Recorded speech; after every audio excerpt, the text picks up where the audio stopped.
Hi pre-calc. So here we go, 12.6, vector products. This is the last section that we will do this year of this chapter. And this first page is actually review, because in the past we did matrices after we did vectors, but since you've already done matrices, this is just, the first page is a review of how to find a determinant, because that's going to play a role in doing the cross product with two vectors. So just a really quick review.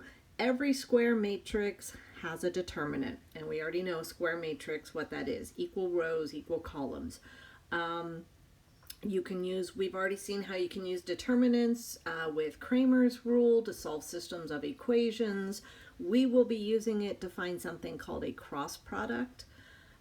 And then the determinant, remember, is just, it has like the straight bars, and it's basically cross multiplying a times d minus b times c. So that's a two-dimensional. So the value here would be 5 times 1 minus negative 2 times 3, which is 5 plus 6. So that determinant would be 11. Then we get into the determinant of a 3 by 3, which is something you did and we've already talked about. So here would be, for this particular 3 by 3, if you look down here, remember, if you're expanding, this is showing expanding across the top row. Remember, there's that sign chart underneath the alternating plus minus signs. Here's a reminder of what that underlying sign chart would look like. So notice you're doing A times the determinant of crossing out the first row and the first column, and then minus the B times its determinant from crossing out that column, and then plus C, which is the determinant that results from crossing out that one. Okay, so this is just a review of that. So just for the sake of review, and again, remember, you can expand on any row, any column. It's always wise to look for where are the zeros. So I'm going to go ahead and expand on the first row here. So it's 8 times the determinant that will come from crossing out that row, that column, 5, 2, 7, 4. Then remember, we have our plus minus 0. So the next one is going to be minus 0. Actually, you know what? Let's be colorful about this. So I'm going to have minus 0, and obviously it's going to be 0, but that would come from crossing this out. So this is now back. And I would then have 3, negative 1, 7, 4, and then plus, so once we write that one, 3, 3 times, cross out that row in the column, 3, negative 1, 5, 2. So then just to work it out, it's going to be, 8 times 5 times 4 is 20, minus 7 times 2, then minus 0 times whatever is 0, plus 3 times the quantity 6, minus a negative 5. So we get 8 times 6, which is 48, plus 3 times 11. Oh, wait a minute. 6 minus, right, a negative 5. 3 times 11 is 33. I made a mistake on my notes. That's why I'm pausing here. It's like, what? I did it wrong on the note key. So 48 plus, my calculator's dying, is 81. Boom. And I guess then it was going to be your turn. So I'm going to do this in real time, how I would normally do it. So it's 1 times that cross multiplying, which is 5 minus a negative 12. Then it's going to be minus a negative 1. So now we're going to do this one, times 2 times 5 is 10, 4 times 5 is 20, and then we expand on 0, so that's going to be adding in 0, so we're going to get 17 minus 10. Hopefully I did that one right on my note key. Woohoo, I did. Awesome. All right, so that was just a review. because we need to do cross product. I mean, we need to do 3 by 3 determinants as we move into working more with our vectors. Okay, so remember that the definition of your dot product is this, even though there are 2 different ways to find dot product. This is based on the definition, so it's a product of the magnitude times the cosine of the angle between them. You would use that particular definition if the vectors come to you tail to tail and you know the degree or the angle between them. It's also a way to find the angle between 2 vectors, but the result is always a scalar, a number. So that's why we also called it inner product, dot product, scalar product. What we're going to look at now is something called the cross product, which is another way to multiply 2 vectors. And it has 2 other names as well. It's going to be called the vector product or an outer product. And the result, so the way we write it now is A cross B. This represents how you would write the cross product. The result of the cross product is always, always, always going to be another vector, but even more importantly, it is a vector that is normal to a plane. So we were looking at how to come up with the equation of a plane if you had a normal vector and a point on the plane. So now we're coming up with another way to find that normal vector. Before it was just based on, if we had the equation of the plane, we knew it was the coefficients, etc. So now we're going to come up with a way to find that normal vector. One of the things that's also helpful to know is, and this is going to have an application on the next page that we'll look at, is if you take the magnitude, that's what those bars means, that's your magnitude, which remember is just Pythagorean theorem, of the cross product, because remember the cross product is a vector, so you'll have something I, something j, something k. You can do the magnitude of that by doing your 3-dimensional Pythagorean theorem, but the equivalent of that is a product of the magnitudes times the sine of the angle between the 2 vectors when they are tail to tail. So notice the difference between dot product is the product of the magnitude times cosine. Your cross product, if you take its magnitude, which again will be a number, right? Because you're taking the magnitude of it, that's going to give you the length of that vector. A times b, those product of those magnitudes times sine theta, again, that's going to give you another number. So something that's kind of helpful to know with that is how this is going to play out in what we're going to do. So if my cross product, the magnitude of it, involves the sine of theta, well, what that means is if you have 2 vectors going in the same direction, that means the angle between them is 0. So therefore, I cross I, or j cross j, or k cross k is going to be 0 because the sine of theta is 0. So that makes that kind of nice. So that's kind of reiterated right here.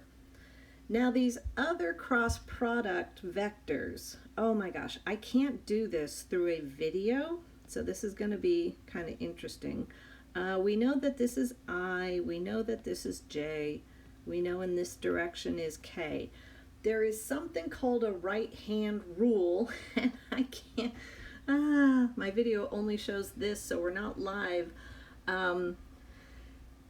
It has, if you look at the book, I think this is where you're going to have to just look at the book to understand how did they get, if I do I cross j, they came up with k. I will show it at some point later on how you can derive those, but right now it has to do with, pulling your hand around, from I to j, and which way is your thumb going, and it's called a right-hand rule. There's just no way I can do this through the video. So you're just going to have to take it on faith right now that when you do the cross product of each of these unit vectors, you actually get another unit vector. But, oh no, this will make sense. So if I do I cross j, remember that these are all perpendicular to each other because it's a coordinate system here. So if the cross product gives you a vector that is normal to the plane that those two vectors are on, well, I cross j, what is perpendicular to both of those, is k. What I can't show you is why is it then in the opposite direction, it's negative k. And that's where the right-hand rule comes in. Which way is your thumb going? So you're going to have to look. They have a little illustration in your book.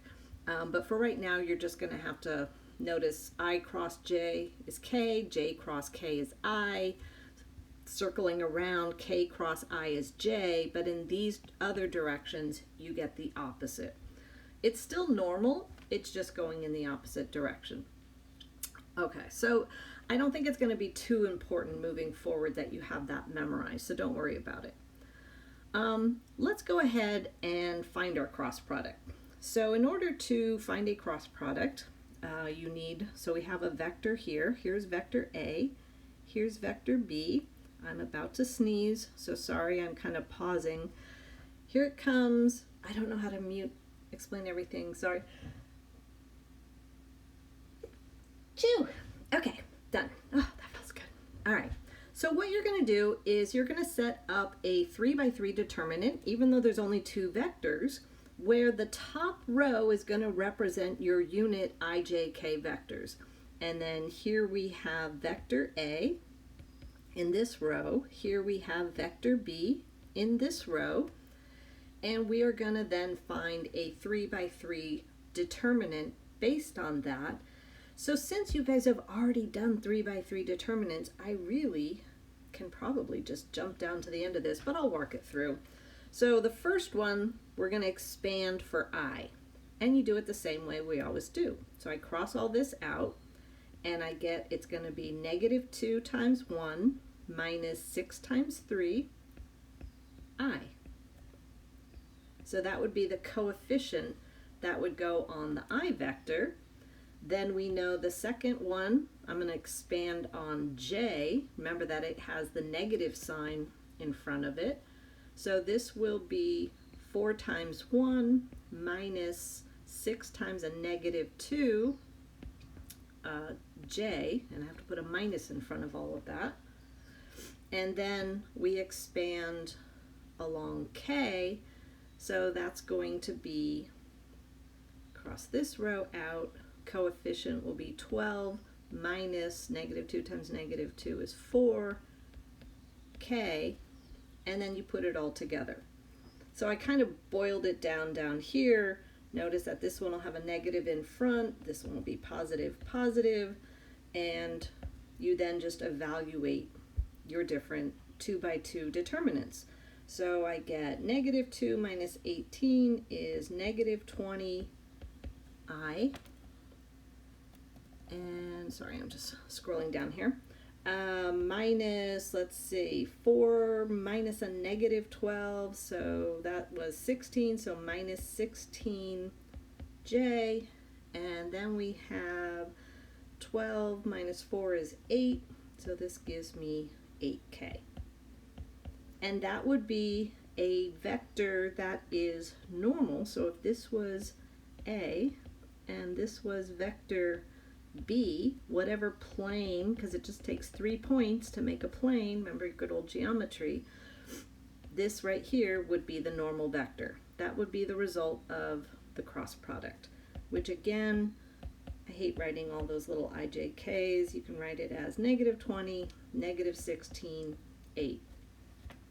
Now, when we put that together, we did A cross B, so A came first, then came B. Well, what would happen if we did a different order? Dun, dun, dun. So now, since you guys already know this, I'm going to do this quickly. So I know it's going to be an I minus, I always like to kind of sometimes just set up this will be your J, and then you're going to have your K. So for I, I'm going to cross out this row, 18 plus 2, positive 20. Then I'm going to get rid of that. And so then we do for the J, it's negative 12 minus 4. So that's going to become a positive 16. And we did that one. And then we do, what color have I not chosen? Green. So we cross this out, and it's 4 minus 12, which is a negative 8. So notice what you get is also a normal vector. It just happens to be going in the opposite direction. Still normal to the plane though, so it's all good. All right? Okay, so now we're going to start initially with the application really, and the meaning of the magnitude of the cross product is the product of the magnitudes times the sine of the angle between them. I'm going to kind of do a little derivation here. So notice we have this parallelogram. Here is vector B, so this would be the magnitude of B right there. Here is vector A, this would be the magnitude of A, and here is theta between them. So yes, and this would be, if I took just their cross product, this would be a normal vector to the plane created by A and B. So notice we dropped an altitude here.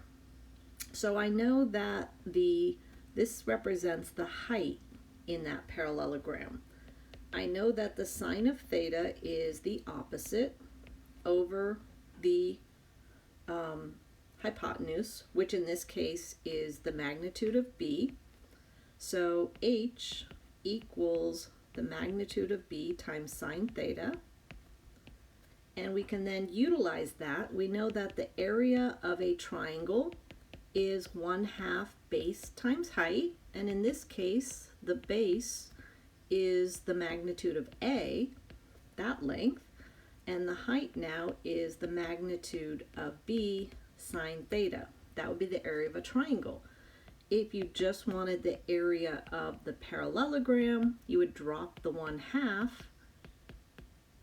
and that would be the area of the parallelogram, which then brings us back to that would be equivalent to taking the magnitude of the cross product. And that's a whole nother derivation that I'm not going to go into right here.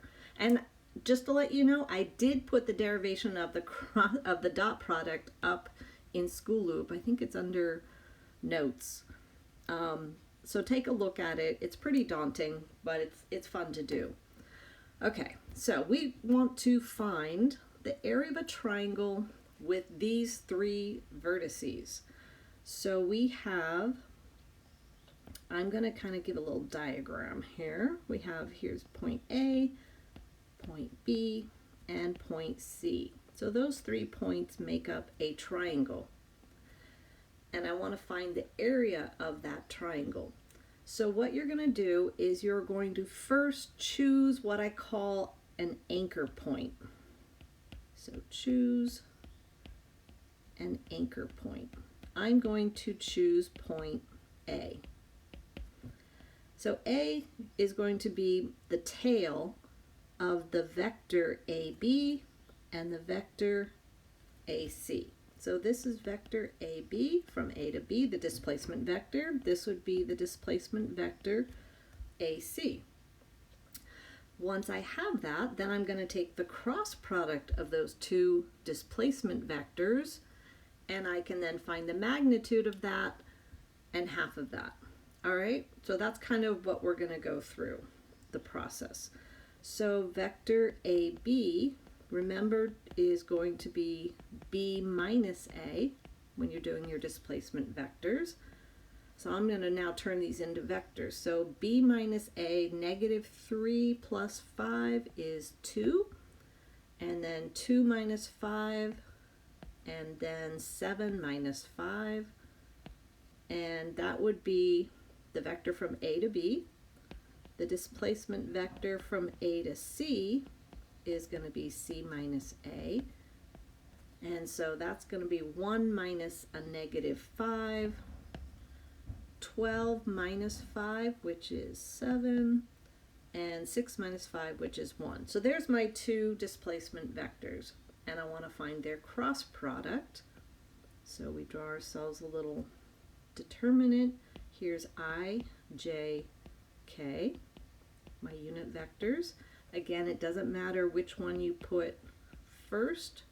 The they'll both end up being normal. It's all good. And so the result, I really didn't give enough room for this. So I'm going to have something for my I minus something for my J plus something for my K. So I is going to come from here. So negative 3 minus 14, or negative 17. And then J is going to come from these two. So 2 minus 12. So that's going to give me a negative 10, which is negative again. So that's going to be a positive 10. And then lastly, K is going to come from these four. So that's 14 minus a negative 18. So that's going to be 32. So my normal vector is going to be negative 17, 10, 32. I'm going to just call it my normal vector, even though we're not really concerned with the perpendicular aspect of it.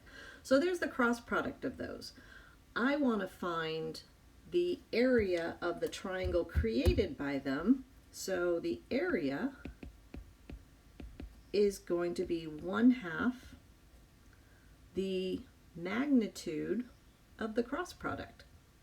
So since I'm running out of room, sorry for this, I'm going to do the magnitude up here.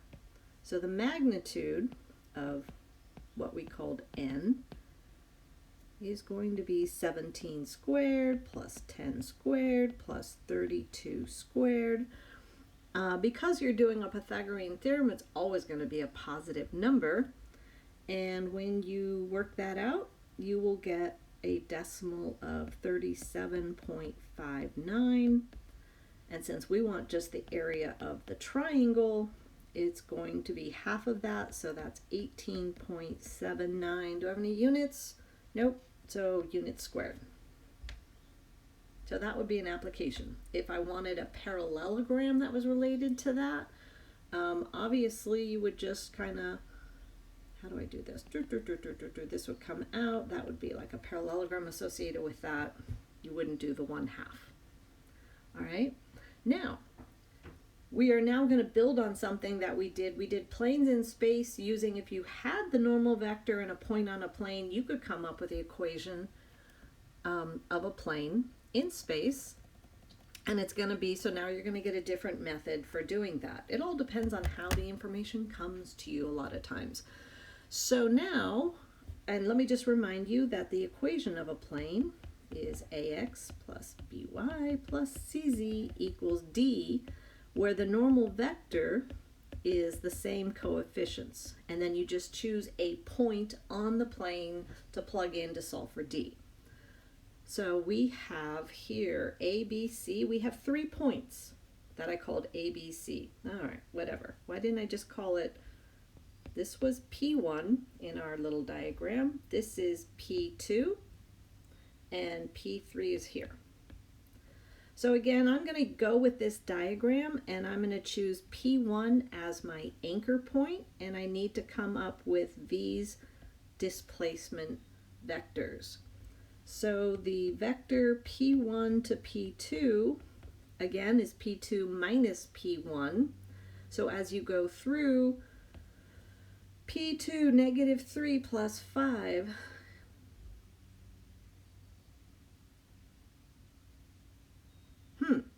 sorry, I'm looking at my notes and I did this differently, so I'm going to ignore my notes. Negative 3 plus 5, negative 3 minus a positive negative 5, so that's going to be 2. And then 2 minus 5 is a negative 3. And then 7 minus 5 is 2. And then we have P1 to P3 is going to be P3 minus. So 1 minus a negative 5, that'll be a positive 6. And 12 minus 5 is 7. And 6 minus 5 is 1. These numbers sound really familiar. Oh, silly me. They're the same numbers as up above. Okay, that's okay. Oh, awesome. So that means we've already done this. Woohoo! So my normal vector is going to be that cross product. I didn't realize, sorry, I didn't realize this is exactly the same numbers as I did in the other example. So cross product, which we did up above because it was exactly the same numbers, so we know the result. It's going to give us a, now, actually, I believe it's going to be the opposite because I must have used a different anchor up above. So you know what? I'm going to work it out by hand. I'm going to do it all again from scratch because it's not that hard. So you're going to have an I minus a J plus, okay, I have to do it vertically because I'm running out of room. So I, -3 minus 14 is a -17. And then we have J, 2 minus 12 is a -10. That becomes a +10. K is going to be 14 plus 18. Oh, no, we got the same thing. So my normal vector is going to be -17. I'm going to do it in vector form with like this. +10, 32. And so now what we do is we choose any point we want. I'm going to choose a different point than what I did on the notes just to prove to you it does not matter which point you choose. I am going to choose P3. So in the equation, it's going to be -17x plus 10y plus 32z equals d. But I'm now going to plug in 1, 12, and 6 for those coordinates. So -17 plus 120 plus whatever 32 times 7 is, oh, sorry, 32 times, why did I, oh, because I did a different number, times 6 is going to give you 295. It does not matter what point you plug in. You will get the same value. So the equation of the plane, putting it all together, is going to be -17x plus 10y plus 32z equals 295. All right, so there's two ways things come to you. If they give you a normal vector, which is nice, and a point on the plane, you're just plugging that point into the XYZ coordinates because the coordinates of your normal vector are the coefficients A, B, and C in the equation. If all they give you is 3 points, you have to create 2 displacement vectors coming from the same vector, so you need an anchor point. Then you take the cross product of those 2 vectors. That gives you your normal vector, which are the coefficients A, B, and C in the equation of the plane. Choose any of those 3 points to plug in for X, Y, and Z. That gives you your D value. And you are done.